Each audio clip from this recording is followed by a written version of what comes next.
song. Okay, you might see this image reversed, much like Berryman's own syntax. I'll work on getting you some visuals of the actual text.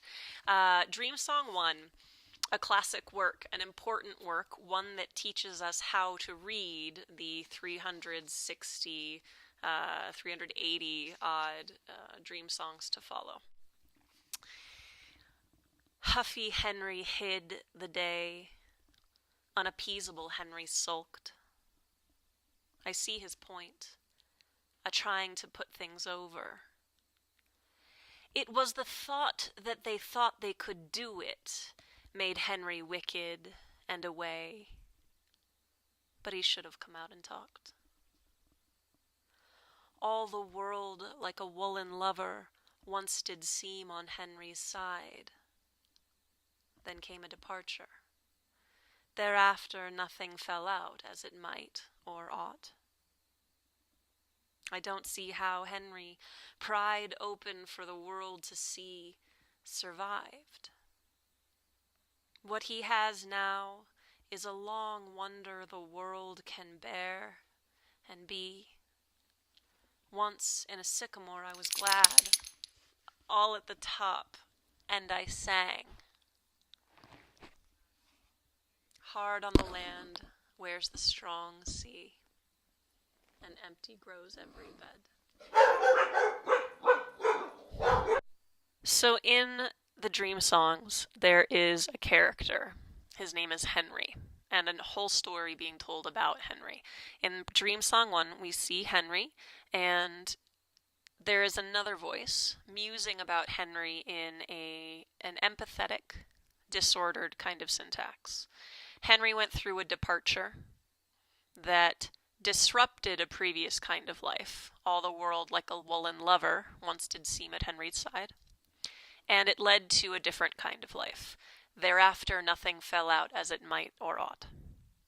Many critics reading this interpret the departure as the suicide of Berryman's father, and it's generally accepted that Berryman himself is Henry.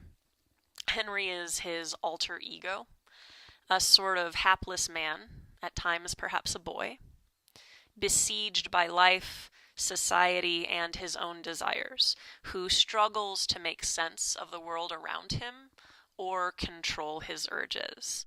If we look at poem 13, we see the poem's mixed opinion of Henry, condescension, judgment, and love.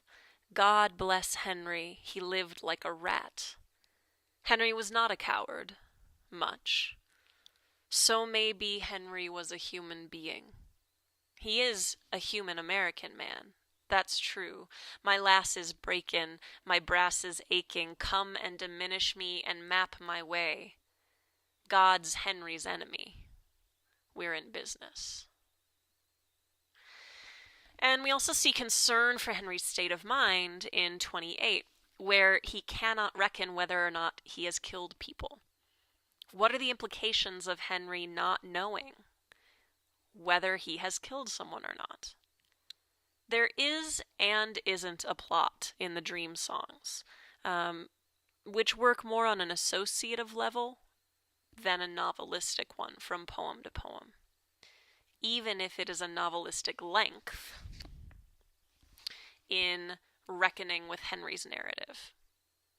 This poem, 28, points to a fact that Henry has difficulty knowing in what he is complicit, a recognition that some violence has been done and that he might have done it. In the poems assigned, perhaps you notice that in 40, the voice changes drastically. Suddenly the voice is using an idea of Southern Black vernacular with its altered consonants and abbreviations, and it even describes itself as Black. Is this Henry speaking, or a whole new voice? As we saw in the quiz, poem 26 offers an actual conversation between those voices, and so we end up with the blackface character discussing Henry with Mr. Bones. Mr. Bones seemingly being the voice we began with, the narrative voice talking about Henry. But all of them are aspects of the writer. Across the whole arc of the dream songs, all 385 of them, there are a variety of conversations between and verses from these voices. So, how does this teach us to read it? What are the concerns of the poem, of the work? I mean, we can list several. Content-wise, Henry struggles to talk to people, to connect, to reconcile his past, his losses, his mistakes, the loss of his father, a lot of self-doubt. Formally, the poem is clearly interested in voice, in persona, in syntax, and in rhythm.